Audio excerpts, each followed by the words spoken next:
Bonsoir à tous. Dans l'épisode 7 de la saison 6 de Buffy contre les vampires, intitulé « Que le spectacle commence », la tueuse ainsi que son équipe font face à un démon qui pousse les gens à danser jusqu'à ce qu'ils ne s'enflamment et ne meurent. Après avoir revu cet opus pour la énième fois, je me suis demandé si les créateurs de la série étaient partis de quelque chose de réel pour l'imaginer. Eh bien, il s'avère que oui. Imaginez-vous, vous êtes pris d'une grande folie et vous ne pouvez pas vous arrêter de danser.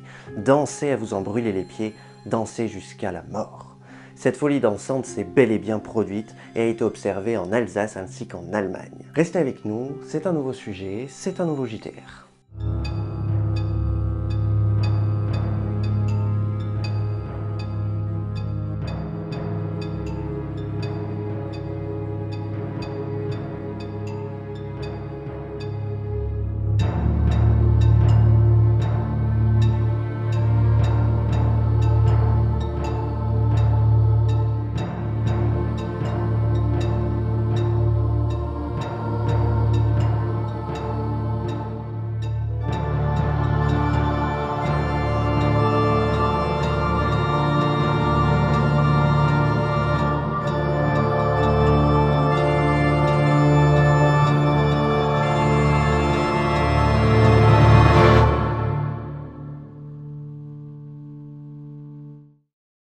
La manie dansante, ou encore épidémie de danse de Saint-Guy, est un phénomène d'hystérie collective principalement observé en Allemagne et en Alsace entre le XIVe et le XVIIIe siècle.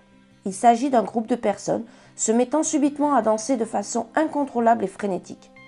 Ce mal affectait tout type d'individus, hommes, femmes et enfants, quel que soit leur âge. Ceux-ci se mettaient à danser jusqu'à s'écrouler de fatigue et continuaient à se tortiller, même à terre. Plusieurs manifestations importantes de manie dansante ont ainsi été répertoriées au cours des siècles, notamment le 15 juin 1237 à Erfurt, le 24 juin 1374 aux Pays-Bas et à Aix-la-Chapelle, en 1417 et 1418 en Allemagne et en 1518 à Strasbourg, où elles concernaient uniquement des femmes. D'autres cas furent répertoriés à travers toute l'Europe, comme aux Pays-Bas, à Cologne ou encore à Metz. Le journal Le Monde indique que l'épidémie de Strasbourg de 1518 est l'une des mieux documentées. C'est même la seule à avoir pu être reconstituée. Au total, une vingtaine d'épisodes comparables auraient été rapportés entre 1200 et 1600. Le dernier cas en date de cette folie dansante serait survenu à Madagascar en 1863. Selon la tradition de l'époque de cette épidémie, attribuée alors au diable, serait apparue dès le 5e siècle dans les couvents et chez les ermites. La chapelle de Saint-Guy, à Saverne, était un lieu de pèlerinage pour les malades atteints de cette affection, quand ceux-ci arrivaient à y être déplacés, bien évidemment. Stauber mentionne à ce sujet des rimes de Clen Lawell, issues de la chronique de Strasbourg. Une étrange maladie en ce temps a envahi le peuple. Beaucoup de gens, par folie, se sont mis à danser tout le jour et la nuit, sans repos, jusqu'à en tomber évanouis. Plusieurs en sont morts. Selon Paracels, un médecin philosophe réputé de l'époque, l'épidémie de Strasbourg qui aurait, en juillet 1515, commencé lorsqu'une femme, Frau Trofrea, sort de chez elle, rue du Jeu d'Enfant, avec son nourrisson, se rend jusqu'au pont du Corbeau et aurait jeté son nouveau-né dans la rivière. N'ayant plus de lait, elle ne pouvait plus le nourrir. Ensuite, en état de choc, elle serait retournée alors dans la rue et se serait mise à danser, sans musique, plusieurs jours durant, les pieds ensanglantés, s'arrêtant néanmoins parfois pour dormir. La danse serait alors devenue contagieuse. Une dizaine de jours plus tard, ce sont 50 personnes de plus qui auraient dansé de façon erratique dans les rues de la ville. Au plus gros de l'épidémie, elles avaient été près de 400. Certaines finissent par mourir de crise cardiaque, d'accident vasculaire cérébral ou bien d'épuisement, bien qu'aucun auteur contemporain n'évoque de façon factuelle des décès liés à cette épidémie de manie dansante. Toujours le même problème à l'époque, les autopsies ne permettant pas de pousser très loin les diagnostics. Les documents historiques de l'époque incluent des notes des médecins, des sermons de la cathédrale, des chroniques locales et régionales et même les billets émis par le conseil municipal de Strasbourg indiquent clairement que les victimes dansaient.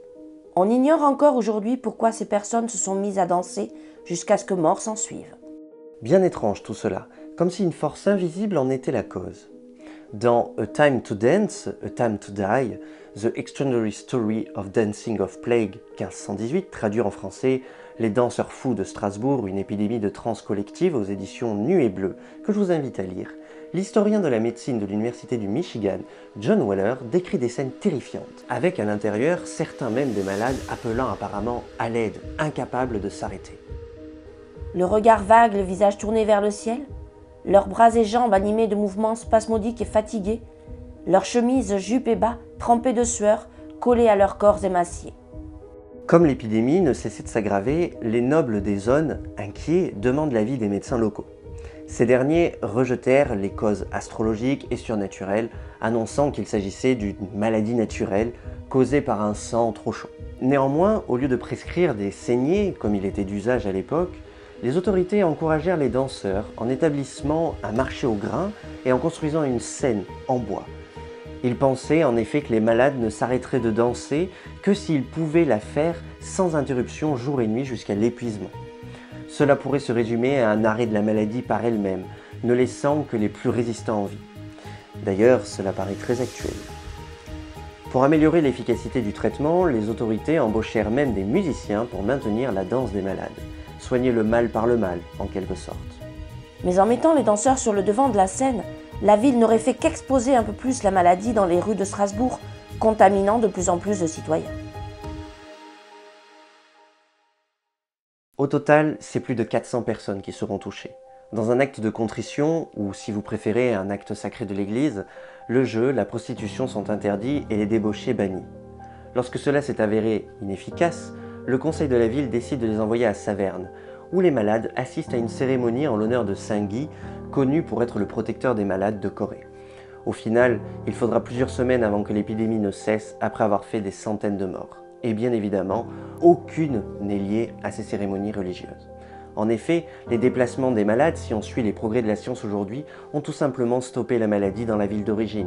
Saverne étant plus petite et moins densément peuplée, la maladie se serait alors éteinte plus ou moins rapidement d'elle-même, au détriment des habitants de Saverne.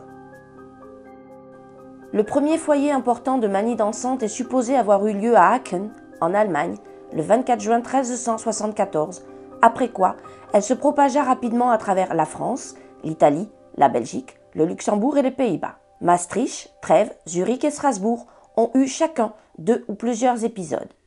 Des milliers de personnes ont dansé jusqu'à l'agonie pendant des jours ou des semaines, hurlant de terribles visions et implorant les chefs religieux de sauver leur âme. Une explication convaincante vient de l'historien John Weller dans son étude In a Spine, The Mysterious Dancing Epidemic of 1518, qui pose la détresse psychologique comme un facteur prédisposant, une contagion culturelle comme déclencheur et la crainte pieuse, facteur de perpétuation. Il estime que les victimes étaient prédisposées à la transe comme un état induit par des niveaux élevés de stress psychologique liés aux difficultés du Moyen-Âge. Pour ma part, je dispose d'une autre théorie, voire plusieurs, dont je vous ferai part en fin d'émission. L'épidémie de danse de 1374, par exemple, s'est propagée dans les zones les plus brutalement frappées, plus tôt dans l'année par des inondations les plus dévastatrices du XIVe siècle. Des siècles plus tard, les origines précises de cette mystérieuse contagion restent encore inconnues. Dès 1526, le médecin Paracelse, dont nous parlions tout à l'heure, se passionne pour ce sujet et vient à Strasbourg. Il nomme alors la maladie Chorea lasciva et estime qu'il s'agit d'une révolte des femmes contre la tyrannie conjugale, comme il l'écrivait. Rien n'irrite plus un homme qu'une femme qui danse. Et pour que l'affaire parût suffisamment sérieuse et pour confirmer l'apparence de la maladie, elle se mit à sauter, à faire des bonds, chantant, fredonnant, s'effondrant par terre, la danse finie, tremblant un moment puis s'endormant, ce qui déplut au mari et l'inquiéta fortement. Sans rien dire et prétextant cette maladie, elle berna son mari. Or, d'autres femmes se comportèrent de la même manière, l'une introduisit l'autre et tout le monde finit par considérer que la maladie était un châtiment du ciel. Bien sûr, et pas seulement pour moi, cette théorie est simplement complètement grotesque et sexiste, misogyne, tout ce que vous voulez. En 2020, ça n'a absolument plus lieu d'être. D'ailleurs, pour John Weller, cette hypothèse ne suffit pas. Elle tiendrait en réalité du contexte à l'époque. Strasbourg vient de subir 3 ans de famine successives, des épidémies, des maladies à répétition, auxquelles s'ajoute une méfiance envers le clergé et la noblesse. Pour l'historien de la médecine, ces états cumulés de détresse psychologique et de malnutrition, doublés de profondes convictions religieuses, auraient conduit les malades à entrer dans cet état de transe, purement et simplement. À l'époque, le mal est connecté à Sengui, objet de culte dans la région et protecteur des malades atteints de chorée. Une maladie infectieuse du système nerveux central provoquant des lésions et des convulsions. Depuis le 5e siècle, ce genre d'épidémie attribuée à l'influence du diable est d'ailleurs surnommé danse de Sengui. L'hypothèse d'une contamination du seigle par un champignon, l'ergot de seigle, a souvent été retenue par la médecine moderne pour expliquer cette étrange épidémie. Son ingestion provoquant des convulsions, et ce champignon, dont le LSD est un dérivé, peut également être à l'origine d'hallucinations et de psychoses. Le terme de danse de Sengui est passé dans le langage courant sous forme d'imprécation. On disait par exemple que la danse de Sengui te prenne au ventre et au nombril. Une variante de cette tragédie dansante est le tarantisme. Cela s'est produit en Italie. La maladie survenait après une hypothétique morsure de l'araignée Lycosa tarantula, et la danse, alors appelée la tarentelle, faisait alors partie intégrante du traitement. Mais ce n'est pas suffisant pour expliquer pourquoi ils dansent jusqu'à la mort. Le conditionnement culturel est important. Des études anthropologiques et les observations de rituels de possession montrent que les gens sont plus susceptibles d'entrer dans un état de transe s'ils s'attendent à ce que cela se produise et que les participants en transe se comportent d'une manière ritualisée, façonnée par les croyances spirituelles. Un peu comme certaines personnes avec l'hypnose, si vous voulez. Si on est déjà persuadé à l'avance que cela va marcher, il y a beaucoup plus de chances qu'effectivement des résultats se produisent. Au temps de la manie dansante, il y avait des croyances communes sur des esprits courroucés, capables d'infliger une malédiction de la danse. Dans ce milieu, une fois qu'une personne est particulièrement perturbée, elle commence à danser. D'autres étaient alors susceptibles de la rejoindre dans une sorte de psychose collective en somme. Beaucoup de spéculations sont faites à l'époque, comme la possession démoniaque, le culte hérétique, l'hystérie collective ou encore l'ergotisme, c'est-à-dire l'empoisonnement par du seigle. Alors, cette hystérie collective ou contamination alimentaire, les raisons de cette folie dansante sont toujours un mystère. Pour autant, la peste dansante est aujourd'hui reprise en exemple et elle est comparée à nos rave-parties modernes. Dans la rave-party, les danseurs utilisent souvent des drogues récréatives, servant à entrer dans une euphorie désirée et assumée. Ces derniers dansent parfois jusqu'à l'épuisement. Mais les effets des drogues récréatives sont éphémères, contrairement à l'époque où seule la résistance physique semblait empêcher le décès. En 1518, certains citoyens atteints de cette folie n'ont pas pu s'arrêter, et seule la mort aurait mis fin à leur supplice. Parmi toutes les théories conduisant Madame Tofféa à être le patient zéro désigné, celle mettant en cause l'ergotisme semble la plus probable. En effet, ce champignon affectant le blé aurait pu contaminer plusieurs personnes dans la ville sans mettre en cause Madame Tofféa dans l'évolution de cette épidémie. Elle aurait simplement été la première à être droguée en somme par ce champignon et il semblerait que le virus ait pu toucher plusieurs habitants. Rappelons qu'à l'époque, les conditions agricoles étaient très différentes d'aujourd'hui. Les produits n'étaient pas protégés contre les virus, les insectes et les champignons, des fois ils n'étaient même pas lavés. Aujourd'hui, l'ergotisme a disparu comme maladie humaine grâce aux techniques modernes de nettoyage du grain par exemple. Mais par contre, elle reste une maladie présente dans le domaine vétérinaire. Voilà ce que l'on sait de cette épidémie qui se serait éteinte d'elle-même comme de nombreuses maladies de l'époque. Seulement, il y a quelque chose qui me dérange dans toutes les théories de l'époque. Si l'aspect maladie résultant de l'occulte me semble bien évidemment grotesque, celle de l'ergotisme du seigle me semble un peu floue aussi, et pour une bonne raison. Partons du principe que vous soyez contaminé par ce champignon. En découle hallucinations et psychoses. Dans la logique, bien que quelques décès puissent être répertoriés, tout comme les drogues d'aujourd'hui via une overdose, ce qui est rapide d'ailleurs, le phénomène devrait s'arrêter de lui-même plus ou moins rapidement une fois celui-ci dissipé dans le corps. Je vais prendre pour exemple une personne lambda dans une rave party prenant du LSD. Si celui-ci ne fait pas une overdose immédiate, les effets s'arrêteront au bout de quelques jours ou quelques heures, dans le pire des cas. De plus, les drogues ont pour la plupart un effet de détente cérébrale, ou pour dire simplement une euphorie. Ce qui n'est pas le cas des patients de notre époque, qui, pour la plupart, à première vue, imploraient que cela s'arrête, et même dans un cas de bad, comme le disent les personnes qui ingurgitent ces drogues, le processus ne se passe pas comme ça. C'est pourquoi j'ai mes propres théories sur le sujet, proches de celles du champignon, mais avec quelques divergences. Connaissez-vous la petite douve du foie? Il s'agit en fait d'un ver parasite bien particulier. On dit de lui que c'est un parasite manipulateur. Mère Nature est parfois bien étrange avec ces sujets. Ce petit ver, qui ne vit que pour se reproduire avec un cycle bien particulier, infecte une fourmi, qui restera dans un état de semi-conscience. Le ver, après ingestion, prendra contrôle des mouvements via une partie du cerveau de l'insecte. La fourmi restera suffisamment consciente pour se nourrir, mais ne pourra pas rester au fait de venir se placer de façon immobile sur un brin d'herbe, attendant patiemment qu'un animal plus gros puisse la manger. Pourquoi? Simplement car l'animal en question, la vache par exemple, permettra au ver de se développer plus rapidement dans l'estomac du bovin et pondre des centaines d'œufs qui infecteront à leur tour d'autres fourmis pour finir le cycle.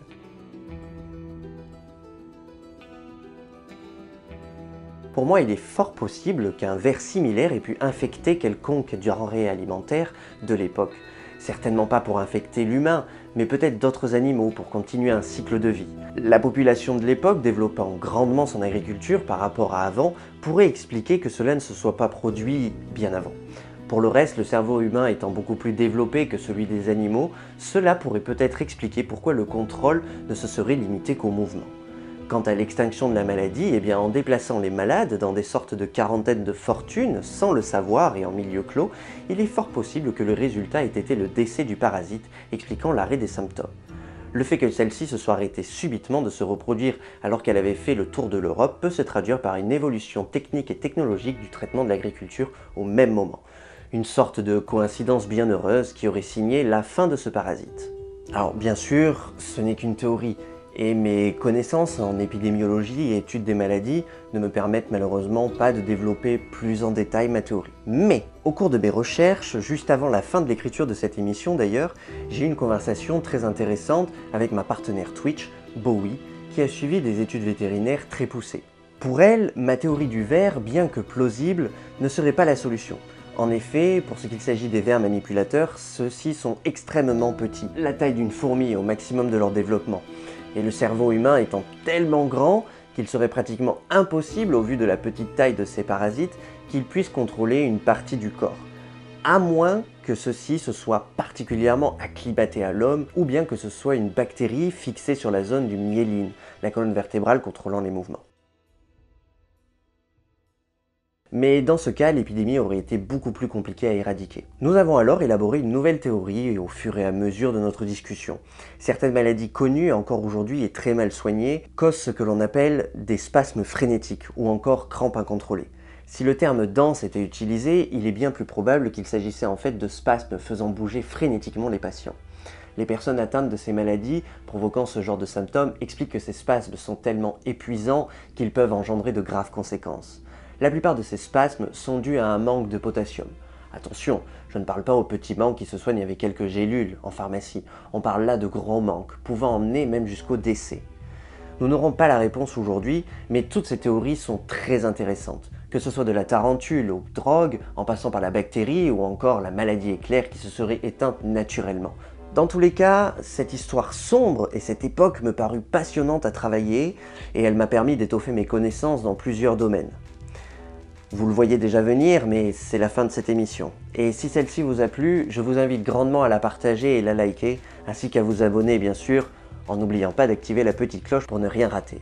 Vous êtes de plus en plus nombreux à rejoindre la grande aventure LabProd et cela me réchauffe le cœur.